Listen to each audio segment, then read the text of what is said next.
मध्य प्रदेश के निवाड़ी से लापरवाही की तस्वीर सामने आई, जिसमें सामान ढोने वाली गाड़ी में 39 लोग सवार नजर आए।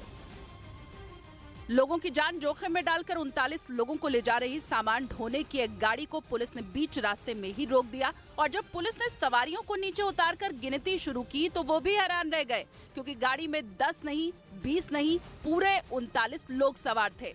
हालांकि बाद में महिला पुलिस अधिकारी ने सवारियों और वाहन चालक को सख्त हिदायत देते हुए जाने दिया।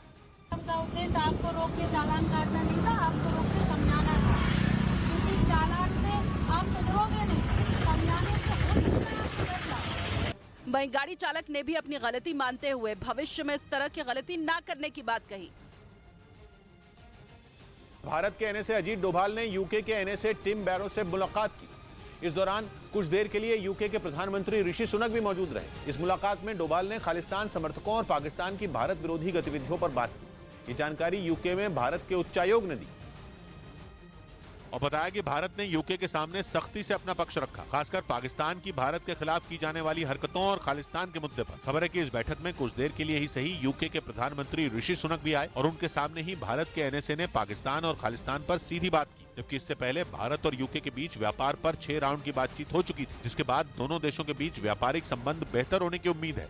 क्योंकि सुनक ने कुर्सी संभालते ही कह दिया था कि वो पुराने प्रधानमंत्रियों की तरह फैसले नहीं लेंगे और भारत के संग व्यापार को बेहतर बनाएंगे। यही नहीं, उनका भारत और यूके के एनएसए की बैठक में पहुंचना भी बड़ी पहल माना जा रहा है, क्योंकि वो केवल बैठक में नहीं गए बल्कि उन्होंने भारत के साथ रक्षा और व्यापार संबंधों का नया दौर शुरू होने का भरोसा भी दिया।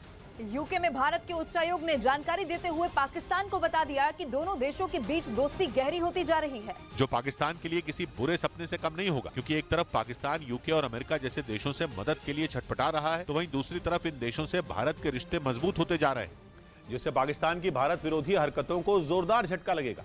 यूके से पहले अजीत डोभाल अमेरिका के दौरे पर थे और वहां से सीधा यूके पहुंच गए, जहां उन्होंने पाकिस्तान के जले पर नमक छिड़कने का काम किया, क्योंकि मुमकिन है कि उनके यूके के दौरे के दौरान भारत को कई फायदे हों। रक्षा क्षेत्र में तो कुछ बड़े समझौते होने की उम्मीद है। इससे पहले भारत और अमेरिका के बीच बड़ी रक्षा डील हो चुकी है और अब यूके का नंबर है। यही नहीं, यूके से अजीत डोभाल रूस जाने वाले हैं, यानी भारत के एनएसए उस देश के दौरे पर होंगे जिससे यूके और अमेरिका की नहीं पटती। लेकिन भारत की कूटनीति ऐसी है कि वो पश्चिमी देशों का भी दोस्त है और रूस का भी, जिसका उसे फायदा होगा, जबकि पाकिस्तान को उसकी काली करतूतों की वजह से ये देश पानी तक नहीं पूछ रहे। जोधपुर में बदमाशों ने फिल्मी स्टाइल में 2,61,000 की लूट को अंजाम दिया। ये पूरी वारदात सीसीटीवी में रिकॉर्ड हो गई। हथियारों से लैस बदमाशों ने कुरियर कंपनी के कर्मचारियों को घुटने के बल बिछाया और फिर धमकी देने लगे, जिसके बाद कर्मचारियों ने ऑफिस में मौजूद 2,61,000 रुपए बदमाशों को दे दिए और वो मौके से फरार हो गए।